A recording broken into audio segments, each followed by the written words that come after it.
Hello, hello, hello, y bendición. Welcome to Pero Who Am I? A podcast about self discovery and the life of a modern day Latina with your host, Lisa Marie. Hola, mi gente. This week I'm not going to do a Spanish lesson of the day. I am still working on this section of the podcast relaunch. I'm not 100% sold on Spanish lessons of the day. I need to figure something out as far as what exactly my goal in this section of the podcast is. So, I will let you know that hopefully by next episode I'll have it down packed as to what I'm going to do for this first section. But today's topic is very dear to me, and I just want to preface it by saying I am going to touch on the topic of mental health awareness. I am going to touch on suicide. I am going to touch on anxiety. I hope that this doesn't trigger anyone, but this is my trigger warning on what today's episode is going to discuss. And if you have any questions or if you have any comments, please send me a DM, send me an email at betterwhoami@gmail.com. I will put all my contact information, link it in the bio so that you can reach out to me. I'd rather you reach out to me and tell me, hey, I didn't agree with what you said, or hey, I completely understand what you said. And here are my thoughts, and here is why. It's super important. It helps me to grow as a podcaster, helps me to grow as a person. I love and value your opinions and your thoughts. And like I said, it just helps me grow, especially if it's something that I'm doing that you feel that I'm doing wrong. At the end of the day, I want this podcast to be 30, 40 minutes of your day that you can kind of just step away from what's going on in your everyday life and just listen, and kind of lose yourself with my words and my thoughts and my journey, my craziness that's going on all around me. So, with that being said, let's go ahead and get started with our Dear Diary segment. If you have been thinking about starting a podcast or your current podcast needs a little help, I have the solution for you. Today's show is brought to you by Idea to Launch Academy, the only multicultural podcast academy that to date has helped launch over 500 podcasts. Anyone can launch a podcast, but it takes work and a solid foundation to have a profitable and successful podcast that will stand out from the rest. You can Google how to start a podcast and publish it, but then crickets. Who's going to listen? Pero Who Am I is a direct product of Idea to Launch Academy. Coach Carla Wilmaris was with me side by side, giving me consultations, letting me know what to do, and showing me the ropes on how to have a successful podcast that you are now listening to. Carla Wilmaris is the CEO and founder of Idea to Launch and has put together a course that will help you take your podcast from idea to launch in 30 days with her proven 5-phase formula that has helped her reach over 100,000 downloads in less than a year without any social media presence or any tech background. You learn how to come up and refine your podcast topic, artwork, recording, editing, marketing, and so much more. Also, when you are part of the course, you become part of a community of podcasters that all help and inspire each other. Use the link in my description to enroll in the Launch Your Podcast in 30 Days 2.0 and let them know I sent you. And while you're there, get the Instagram 101 crash course for free. Enrollment is now open. Hello. Hola, mi gente. Welcome to another episode of Pero Who Am I? Today's Dear Diary is going to be very dear to my heart. We're going to try and not to get emotional. Then again, I might need to get emotional. Today's Dear Diary is going to be about mental health. We are in the month of May, and it is Mental Health Awareness Month. For those of you that did not know, I learned about mental health very early. Well, I'm not going to say very early. I officially learned about mental health and what it is in 2008. And I learned it the hard way, because it personally affected me. On June 1st, 2008, I learned that my uncle committed suicide. In the days that followed, I learned that he suffered from depression. Um, Also learned what depression was, and then learned what suicide was. In 2008, I was 23 years old. Um, and I know that sounds very naive and it sounds very sheltered, that I did not know what mental health was. I did not know what suicide or depression or anxiety was. I didn't know any of it. Um, because at that point in life, everything was right with the world.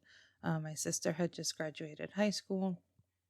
My kid's father and I, we were together at the time. We had went on a vacation. I'm not gonna say that things were happy-go-lucky on that vacation because it wasn't. I'll be completely honest, completely transparent about it. Um, but we went out of town to celebrate my sister's graduation, and we went to one of my favorite places, which is Daytona Beach. And I think that was the first time we had went to Daytona, now that I think back on it. And it has become my favorite place in the whole wide world. I don't know what it is about Daytona Beach, but it is my favorite place to visit. But anywho, it we were driving back home. We had just gotten home from our little mini vacation. Daytona is literally 3 hours away from us, without traffic. So it wasn't a huge thing. It was just a weekend getaway to celebrate my sister graduating high school. And when we had gotten home, we must have been home maybe an hour or so. I received the dreaded call that my uncle was no longer with us. And my uncle was like a second dad to me. At the time, my dad was, he was in prison, and that's something we'll discuss another day. But I had just seen my uncle at my sister's graduation. So I was in disbelief. I didn't believe it. There was no way my uncle was no longer here. Uh, and that was the first time that I truly experienced what losing a family member was. I had lost my ex mother in law in 2006, but I this was the first time I lost a family member that was close to me, that I wasn't too young, that I wasn't, um, you lose great grandparents, there were other family members that we had lost, but my uncle was like my second dad to me. He combed my hair when I was little. He took me to the Boys and Girls Club in Jersey. Um, I remember listening to Bone Thugs and Harmony and um, hip hop. I learned from him. He was the one that when I was learning how to drive, he said, "Lisa, the worst thing you could do is land us in a ditch." I was in disbelief. Literally 3, 4 days earlier, I had seen my uncle and he was with his kids. And anytime you saw my uncle, he was with his kids were his whole world. If you saw my uncle without the kids, he was working. Literally, that was the only time I think I ever saw my uncle without his kids. So when I learned that he was no longer with us, I was in shock. I was in disbelief. But the hardest part was that I had to find my grandmother to tell her that her only son was no longer with us. And I think I was in a moment of shock. Um, I remember driving around town because she was at a picnic, I think it was, and I remember picking her up and telling her that she needed to come with me right away, and she instantly knew something was wrong. And I had my aunt with me and I had my cousin with me, and I'm grateful that I had them with me. I still could not wrap around what had happened. When we arrived at where my uncle lived, we were not allowed to go to the house, obviously, because he had committed suicide at home. The details are still, um, I'm not going to say foggy because it is what it is. What happened, happened. But I'm going to say that I'm still in disbelief, and here we are 12 years later, 13 years later. It's still, it's still a shocker. I can still hear his laughter. I can still see his face. I can still see his smile. And in that time frame, I learned that suicide exists. I learned that people just feel that they are no longer needed in this world, or that the world would be better off without them. And I want to first off say to anyone, I would much rather answer your phone call at 3, 4 in the morning, 1 in the afternoon, than have to attend your funeral. I would much rather have to listen to what you are going through than to have to attend your funeral or have to hold your mother, your brother, your sisters, your friends' hands during times of grief. What may be so wrong right now will be so right tomorrow. We go through trials and tribulations in life, and they're just setting us up to be a better person. They're teaching us things that, just help you grow and help you become someone different. At 23 years old, I learned what suicide was, and society today has put it all over social media, all over the news. It's more prominent in schools, it's more prominent in younger generations that they know exactly what it is. I have had to have conversations with my children to make sure that they know what it is, to make sure that they are aware that there are resources out there, that there are people out there that will listen. It doesn't have to be a family member, it doesn't have to be your best friend, it could be a third party, but the resources are out there, resources are available. So today, going home after work, I sat in my car for about 20, 30 minutes before I decided to drive off to just kind of have a moment to myself. I wasn't at work, I wasn't at home. It was just me in the car alone, where I had a moment to reflect on things that I am working on, things that I want to work on.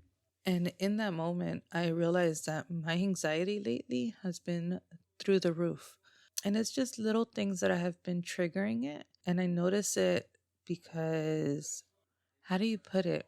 I noticed that my anxiety has been through the roof lately is because there's just so much going on. And if you're not someone that suffers with anxiety, it's really hard to explain it. And honestly, when I first was diagnosed as having anxiety, I thought my doctor was crazy. And I was like, no, that's not, that's something other people suffer from. That's not something I suffer from. And I suffer from it. I'm learning how to cope with it. My biggest triggers are self doubt, failing as a parent.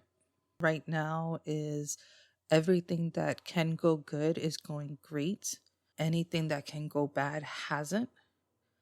And it's that constant what if, what's going to happen, when is all the dominoes going to fall?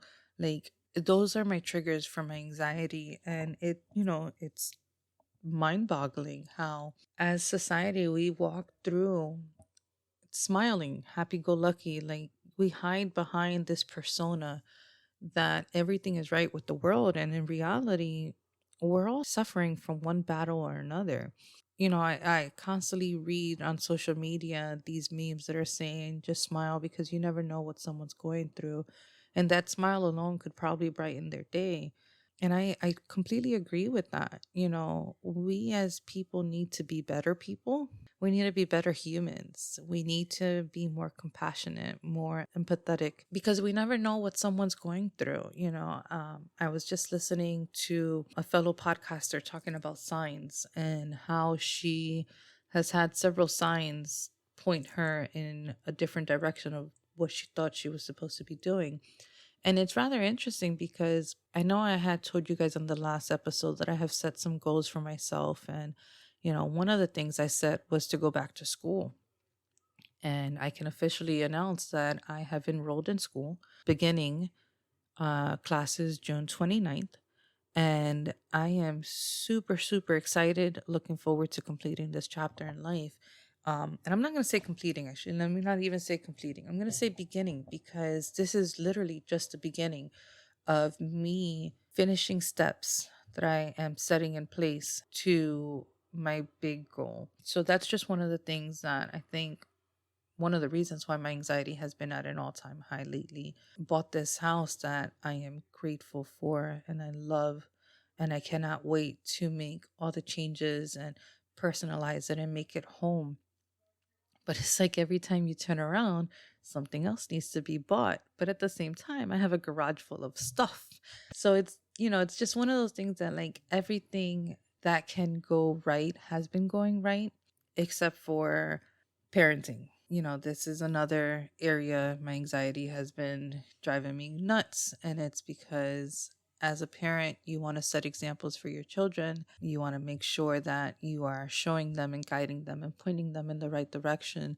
But then it makes you question, what is the right direction? What, am I setting my child up for failure?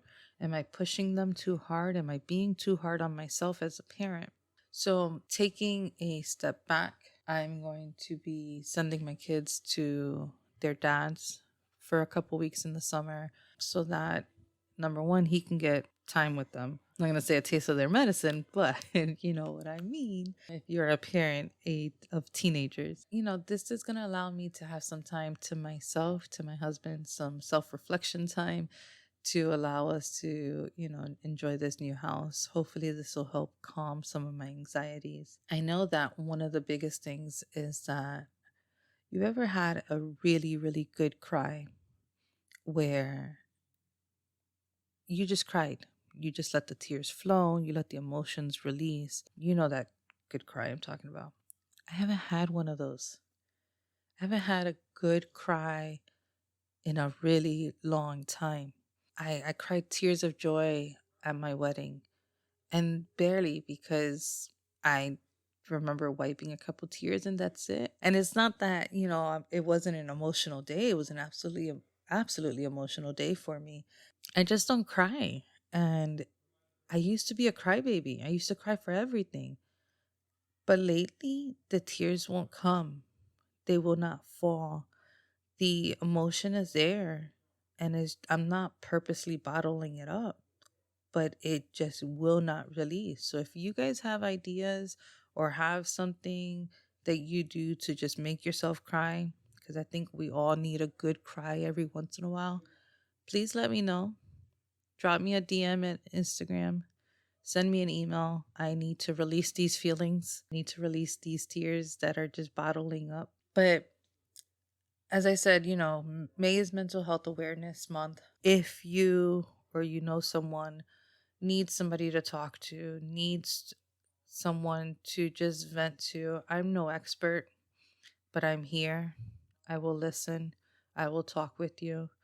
Also, you can contact the National Suicide Hotline.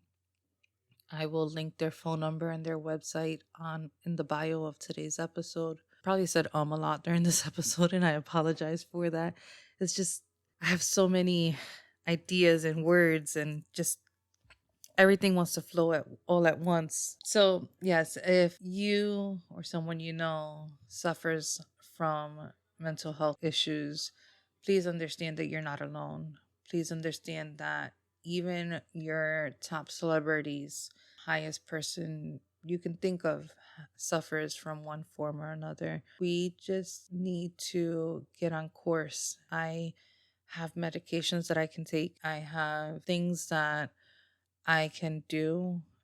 I've talked to a therapist. I'm actually in the process of setting myself up with a new therapist because I think it's super important to be able to talk to someone on the outside world. I will sidebar, footnote, whatever you want to call it, before you unleash on a friend or a family member, do yourself and do them a favor.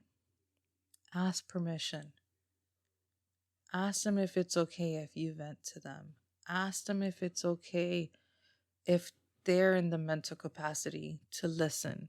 And I say this because there are times that we can be fighting our own battles. We can be going through our own anxiety episodes. We can be having our own panic attacks. Like, there are times that we're dealing with our own stuff and we're trying to put on this pretty face and we're trying to act like everything is great with the world because it's easier for us to cope this way. It's easier for us to try and figure out our issues on our own as opposed to unloading it on someone. So when you ask them, just ask, that person, hey, do you have a minute to talk? Are you emotionally capable of listening? Are you mentally capable of being here for me? This is what I need. This will help your relationships. This will help your friendships so much. And this is something that I learned from, just self reflecting is that we have to set boundaries. We have to set boundaries. It's super important that you create distance when needed, but do not create distance so far that you cannot close that gap back up. Yeah, that's what I have for you guys today for today's episode on mental health awareness. Again, I will link the National Suicide Awareness information in the bio. Just an FYI, don't mock people that say they suffer from anxiety or say they have panic attacks or just, are not fully aware of what's going on with you. Don't mock a person for it. Again, we never know what a person is battling within themselves. You never know what demons they're fighting, what trials and tribulations they're trying to accomplish or, complete or we just don't know. You just don't know. So all I can say is be kind to one another, create your boundaries, and yeah, if you know how to make yourself cry, let me know. Help a sister out. Help me out. I need to figure this out. No, I'm sure that, the time will come and I will feel so much better when it happens. In the meantime, I'm going to try one, I'm signing up for a therapist. Two, I'm going to try meditation and yoga. I've heard that that helps. Went to a retreat back in September and there was a meditation and yoga session and it was powerful. It was very, very enlightening to just sit and focus on your thoughts. Like it was amazing. So those are some of the things I'm working on. And I hope you all have a safe and happy Memorial Day weekend because the official start of summer is this weekend. At least in Florida, school is officially out as of tomorrow. I know up north, you guys are still in school. However, Memorial Day normally kicks off summer, kind of says, hey, summer's here. And then Labor Day is the ending of summer. So that's all I've got for you guys today. I'm going to move on to my next segment. And my next segment is Palabras de la Semana. Palabras de la Semana is a segment where I end my show with a Bible verse, a quote, or just some words of affirmation, things that have helped me along the way, or, we see memes on social media all the time. And, these are just words that help. So this week's Palabras de la Semana is going to be to breathe. This is just a chapter. It is not your whole story. Take a deep breath and understand that this will be over tomorrow. Well, mi gente, that's all for this week. If you liked what you heard on this week's episode, please be sure to take a moment to rate and leave a review on Apple iTunes. And don't forget, while you're there, go ahead and hit the subscribe button so that you'll be notified when a new episode drops.